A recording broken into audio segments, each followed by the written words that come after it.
जब पहली बार भगवान इंसान को मिट्टी से बना रहे थे तब इंसान का शरीर बार बार टूटकर गिर रहा था। तभी मां लक्ष्मी ने भगवान से कहा, प्रभु आप इंसान को मिट्टी से बना ही क्यों रहे हैं जबकि वो बार बार टूटकर बिखर रहा है। फिर भगवान ने इंसान के शरीर के साथ कुछ ऐसा किया जिसको कोई सोच भी नहीं सकता, जिसके बाद इंसान का शरीर फिर कभी नहीं टूटा।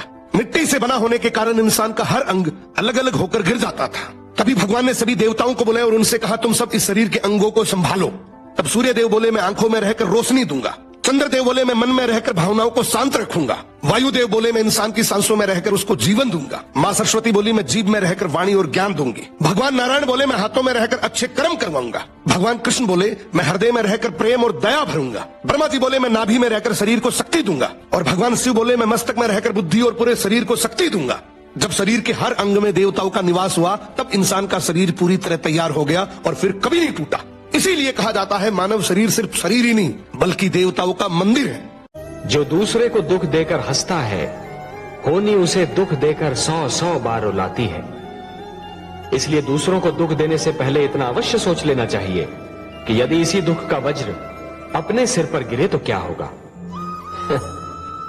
जिस प्रकार बिच्छू को यह ज्ञान नहीं होता कि उसका डंक केवल किसी और को नहीं स्वयं उसे भी चुभ सकता है, उसी प्रकार एक दुष्कर्मी को भी ये ज्ञान नहीं होता कि उसका दुष्कर्म स्वयं उसे भी हानि पहुंचा सकता है। जब भगवान इंसान बना रहे थे तो उन्होंने उसकी आंखों में आंसू क्यों रख दिए? आइए इस रहस्य को समझते हैं। सृष्टि के आरंभ में भगवान ने मिट्टी से मनुष्य का शरीर बनाया, उसमें प्राण डाले और चेतना स्थापित की। फिर उन्होंने उसकी आंखों के कोनों में एक सूक्ष्म चमकती हुई बूंद रख दी। उसके बाद भगवान ने मनुष्य को धरती पर भेज दिया, एक ऐसी दुनिया में जहाँ प्रेम भी था और पीड़ा भी। मनुष्य के जाने के बाद माता लक्ष्मी ने शांत स्वर में पूछा, प्रभु आपने उसे इतनी सुंदर सृष्टि दी, जीवन दिया, फिर उसकी आंखों में आंसू क्यों दे दिए? क्या दुख भी उसकी नियति है? भगवान मुस्कुराए, देवी आंसू दुख का दंड नहीं, हृदय की रक्षा है। जब संसार की कठोरता उसे तोड़ने लगेगी, आंसू उसके भीतर जमा दर्द को बहा देंगे ताकि उसका मन पत्थर न बन जाए। जब उसे सच्चा प्रेम मिलेगा, शब्द छोटे पड़ जाएंगे,